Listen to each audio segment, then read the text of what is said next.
حضور نبی کریم خاتم النبیین صلی اللہ تعالی علیہ وعلا آلہ و اصحابہ وسلم غزوہ بدر کے شہداء کو جب تدفین فرما رہے تھے، شہیدوں کی لاشیں ہیں، بدری شہیدوں کی. کون سے شہید؟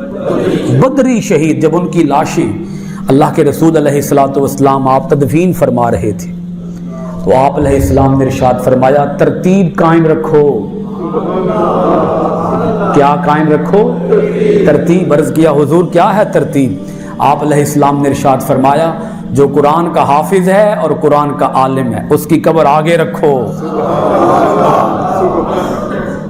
قبر کے اندر بھی اسے عزت دو، اسے پروٹوکول دو، کیونکہ وہ سارے بدری شہیدوں میں سے وہ بدری شہید ہے جو قرآن کا عالم ہے اور قرآن کا حافظ ہے.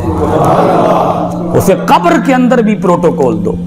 اگر قبر کے اندر بھی پروٹوکول ہے تو دنیا کے اندر کوئی پروٹوکول نہیں ہے.